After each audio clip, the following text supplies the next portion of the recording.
original, but the new movie from Japan, not the American version.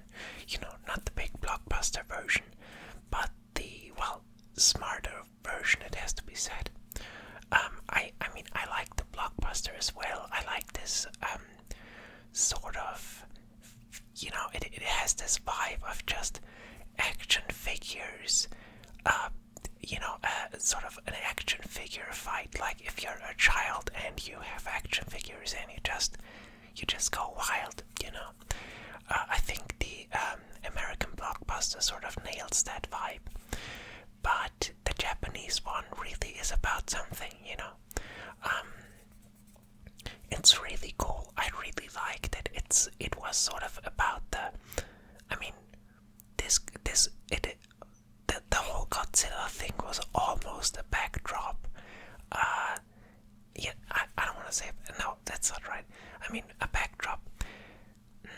I think that sounds a bit like a turn off, but what I mean by that is that I guess most of the movie is really about all the politicians struggling to figure out what to do. The movie's it's sort of a parable to, well, Fukushima, of course, but also many other things. Perhaps you could also see it as a COVID parable in a way right now. Even though it was made before that.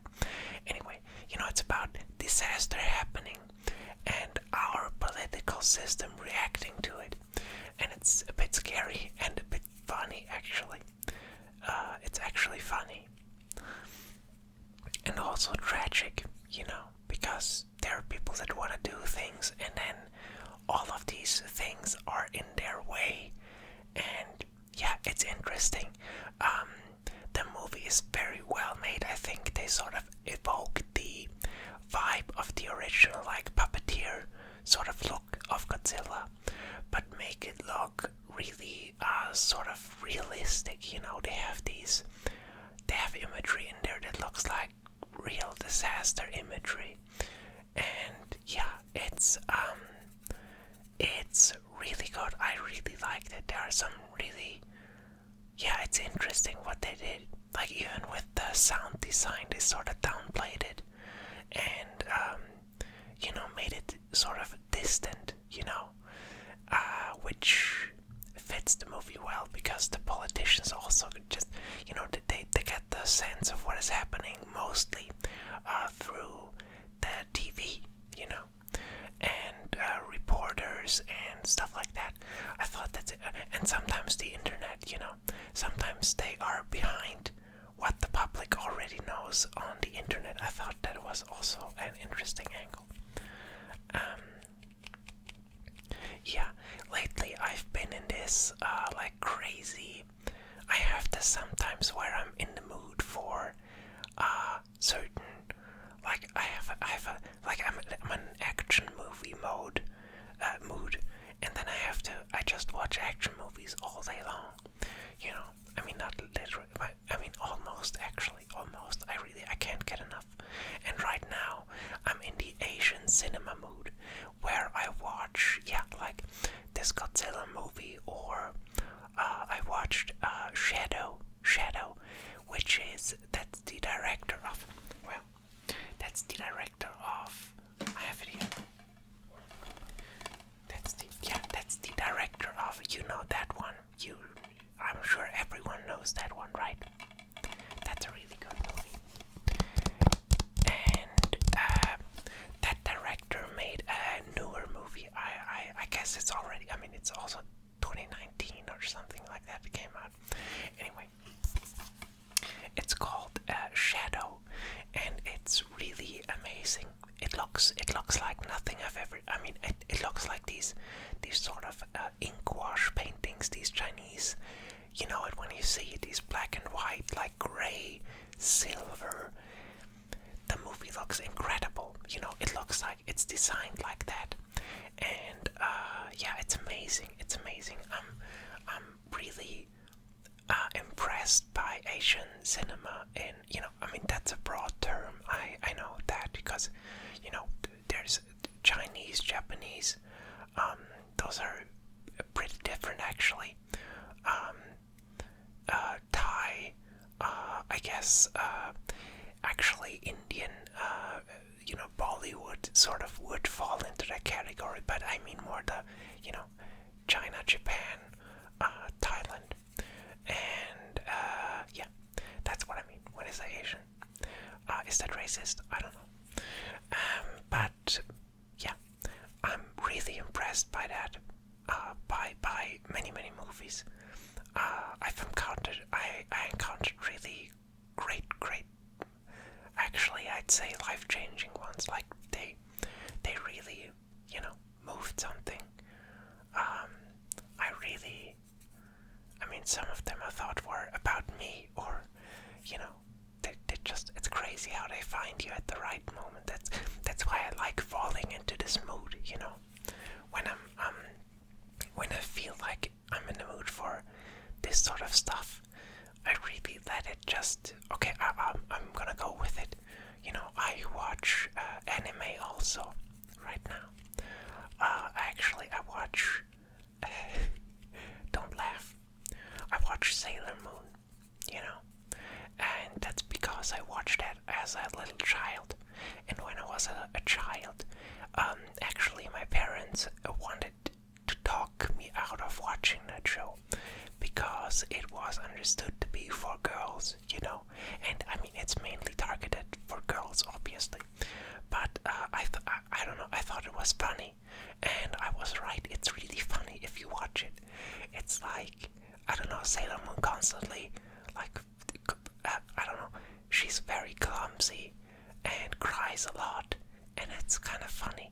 And yeah, the conversations and stuff, it has great comedic timing. And it's also about, like, the magic stuff is really interesting actually, like this, the sort of philosophy behind it, it's rich. Actually, a woman created it also, and I think, I don't know, I just like the vibes. It has a very, yeah, there's a real feminine touch, and it's actually really empowering. Like, it's really feminist, I mean, it gets of course in this day and age it gets frowned upon a lot because, short skirts and young girls. And that's, I mean, yeah, we in the West, we have a very, yeah, I mean, you can criticize it up to a point because they are drawings, and they aren't really, you could say there are university students, and voila, they are, it's, so that's a bit silly. I think that's a bit limited, a limited view. And actually, honestly, I researched this. The reason for them wearing these outfits is actually to appeal to girls.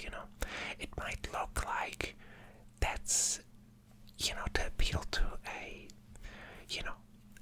male, sort of slightly sexually frustrated demographic. No, I don't want to be mean about it. It's fine to, I think, I don't know, if you make something a little sexy, that's fine, but actually the reason was that this sort of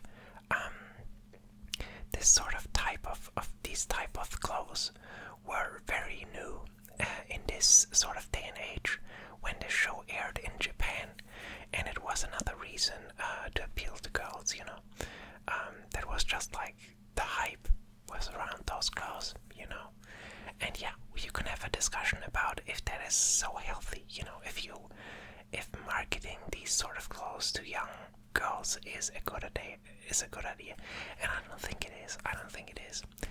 I think up to a point, young kids should just wear, like,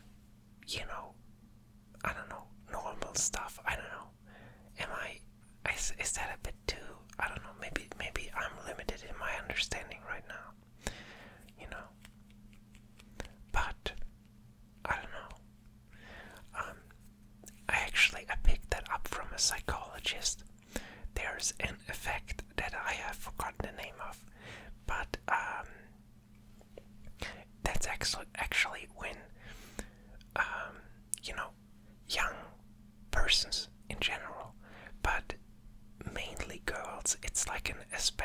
a specific effect that mainly affects girls, young girls.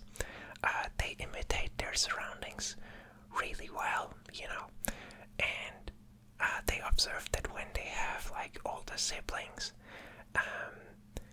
the younger sibling grows up faster, develops faster, like certain, like puberty and stuff sets in faster when they have an older sibling of the same sex. It's there's a mechanism that imitates, and that doesn't mean there's a that this girl now is actually older. It's just the appearance that sort of ahead, that sort of developed quicker because of that effect, because they sort of imitate their sibling, and the sibling is at a certain age dresses in a certain way, acts in a certain way, and psychologically apparently that sparks like certain things that puberty sets in faster. And I don't know. I still don't know what to think about that. And I guess all of this, like how we market stuff to kids, or the clothes that, there's a simple reason for why the clothing industry makes these clothes, because it conditions a market, it conditions a target audience. If you sell a 10-year-old short skirts, they're gonna be conditioned to wearing that. They're gonna buy that when they're 12, they're gonna buy that when they're 14, 16, and so on. And they're sort of used to those type of clothes. It has its origins in marketing, and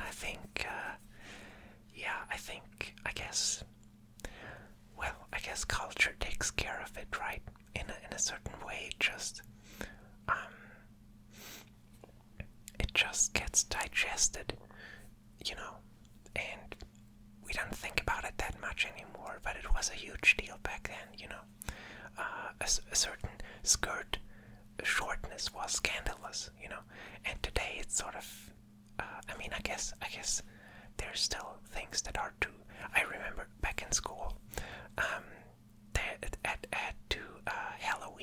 Halloween, two girls, like they were 15 or something, they went to school in like crazy outfits. Like that was way too, that was way too much. And they got scolded, and the teachers were right to do so, because that was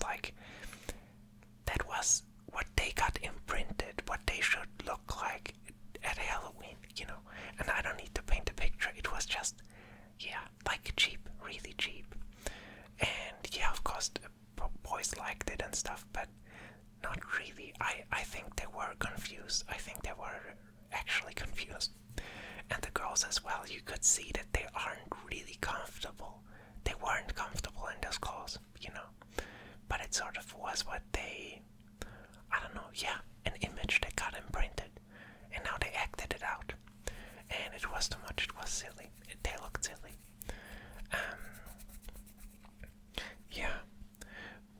But, that's sort of, I remember that, And that was very much in the same sort of, you could sense that they that's perfectly normal to play with your sexuality in that at that age. But you're clumsy when you start playing with that, and it was just too much. It was just too much, and maybe you to come back to Sailor Moon, you could, I guess, criticize it for imprinting that picture of. But then again, if you really watch the show, all of this stuff is in there's context in the show that they talk about this stuff. They feel like they talk about when they feel not attractive. Then there's an episode where they sort of get this idea that they need to work out and need to be slim. And the episode actually, in the episode it's sort of like beautifully done, so that the boy that Sailor Moon is into says like, yeah, I don't like slim girls, I like when they're a bit round, and that sort of is a big relief for her, because she hates working out and stuff like that. So the context is there, it's just the imagery that perhaps is a bit, for modern audiences, especially when an old dude like me watches it, and I tell you about it, there are probably some eyebrows gonna be raised, but it's actually about the I really think it's funny, honestly, yeah, and I like to think about these, like, yeah, just this cultural stuff, and like I said, there's cool stuff in that show. Yeah, I think it's interesting to peek into different cultures. So yeah, but of course you can talk about the negatives as well. It's just sometimes people put sort of, what's the saying? They pull everything under the same rock. Is that the saying? I don't know. Maybe not. Perhaps not. Yeah. Anyway, I recommend it if you find yourself in moods like that. I think you should go with the flow. Let yourself be carried away. Like if you have a fascination for just any culture, like I had this with Norse mythology as well. Like I was really into North you know the word. And I surrounded myself with Viking stuff and stuff like that, and all these myths, and it's so cool. It's so cool. You're sure to discover something interesting. There's so many cool cultures out there, ancient ones, modern ones. It's so interesting. So that's my tip for today, I guess. And because I said in the last video, I said I'm gonna do something with this hermetic thing. I'm gonna do something with it, and I tried to actually, but I wasn't happy with it because it's so vast. I just can't keep my mind straight. I'm constantly thinking about so many connections, and I'm just gonna start with, going through the hermetic principles, and it's gonna be, I think, 7 parts, and I'm gonna do that. I'm just gonna ramble about each principle and have fun with it, discover my own language for it to a certain